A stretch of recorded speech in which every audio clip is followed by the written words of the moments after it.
Assalamualaikum warahmatullahi wabarakatuh.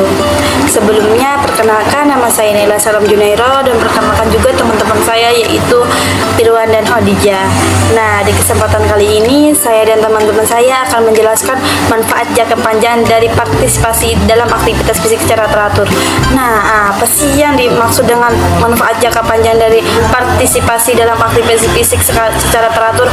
Nah, maka dari itu kita bahas bareng-bareng yuk. Nah, yang pertama yang akan dijelaskan oleh saya sendiri. Aktivitas fisik. Aktivitas fisik merupakan setiap gerakan yang dihasilkan oleh otot, rangka, dan memerlukan energi. Sebagai gerakan anggota tubuh yang menyebabkan keluarnya tenaga, aktivitas fisik sangat penting bagi pemeliharaan kesehatan fisik, mental, dan mempertahankan kualitas hidup agar tetap sehat dan bugar sepanjang hari. Jenis aktivitas fisik yang dapat dilakukan sehari-hari yaitu belajar, berjalan kaki, berkebun, kerja di taman, mencuci pakaian, mencuci mobil, mengepel lantai, naik turun tangga, dan lain sebagainya. Aktivitas fisik dapat digolongkan menjadi 3 kategori: ringan, sedang, dan berat. Aktivitas ringan adalah kegiatan sehari-hari yang tidak terlalu menguras tenaga. Contohnya, berjalan kaki, menyapu lantai, mencuci baju, mencuci kendaraan, berdandan, duduk, ngurus adik, nonton TV, aktivitas bermain badminton, bermain komputer, belajar di rumah, duduk santai. Aktivitas sedang adalah kegiatan membutuhkan tenaga terus-menerus, menggerakkan otot, berirama, atau kelunturan flexibility. Contohnya, berlari kecil, bermain tenis meja, berenang, bermain dengan hewan peliharaan, bersepeda, bermain musik, jalan cepat, dan lain sebagainya. Sedangkan aktivitas berat biasanya berhubungan dengan olahraga yang membutuhkan kekuatan, strategi, dan membutuhkan tubuh kita banyak berkeringat. Contohnya, berlari, bermain sepak bola, senam aerobik, bela diri, misalnya karate, taekwondo, pencisilat, dan aktivitas fisik berat lainnya. Pertumbuhan fisik masa remaja. Masa pertumbuhan yang pesat dialami oleh remaja yang ditandai dengan perkembangan biologis yang kompleks. 1. Pertumbuhan ukuran tubuh. Tubuh laki-laki mengalami pertumbuhan lebih cepat dibandingkan pertumbuhan kaki dan tangan. Urutan tingkat pertumbuhan tubuh laki-laki diawali dengan postur memanjang, bahu melebar, dan terakhir dada menembak. Pertumbuhan pesat pada remaja laki-laki terjadi usia 13-15,5 tahun. Sedangkan pada perempuan pertumbuhan diawali pelebaran panggul, kemudian menebal, kemudian dada semakin membesar. Pertumbuhan pesat pada remaja perempuan terjadi pada usia 11-13,5 tahun. 2. Perkembangan jaringan tubuh pada masa remaja semakin berotot, sedangkan perempuan semakin berlemak. Hal ini dikarenakan membedakan karakter jaringan otot, tulang, dan lemak pada laki-laki dan perempuan. 3. Perkembangan seksual. Pada masa pubertas, perempuan terjadi 2 tahun lebih awal dibandingkan dengan laki-laki. Berikut tanda-tanda perkembangan seksual remaja. A. Laki-laki mimpi basah, keluar sperma, tubuh jakun, kumis, rambut di ketiak dan sekitaran alat vital, pelebaran suara. B. Perempuan menstruasi, pertumbuhan buah dada, tumbuh rambut di ketiak dan sekitaran alat vital. 4. Perubahan fisiologis baik laki-laki dan perempuan mengalami perubahan sebagai berikut. Penurunan denyut nadi dan temperatur basal. B. Peningkatan tekanan darah sistolic. C. Peningkatan volume pernapasan kapasitas vital dan pernapasan maksimum. Nah, yang selanjutnya akan dijelaskan oleh Khadijah. Pertumbuhan dan perkembangan fisik. Pertumbuhan adalah peningkatan ukuran tubuh. Pertumbuhan merupakan hasil dari proses penyempurnaan bagian-bagian tubuh.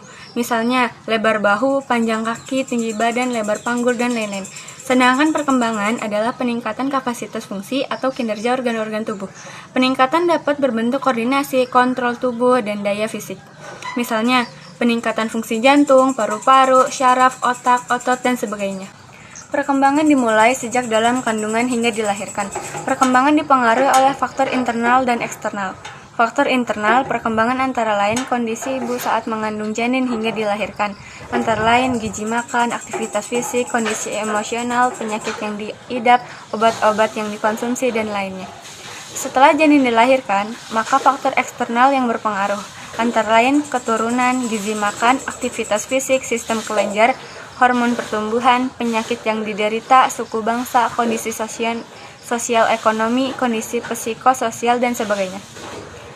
Pertumbuhan fisik masa remaja ada beberapa, yaitu pertumbuhan ukuran tubuh, perkembangan jaringan tubuh, perkembangan seksual. Contoh pada laki-laki adalah mimpi basah dan pada perempuan adalah menstruasi. Perubahan fisiologis, penurunan denyut nadi dan temperatur basal, peningkatan tekanan darah sistolik, peningkatan volume pernapasan, kapasitas vital, dan pernapasan maksimum. Perkembangan kemampuan fisik pada remaja, perkembangan kemampuan gerak, ektomorf, mesomorf, dan endomorf.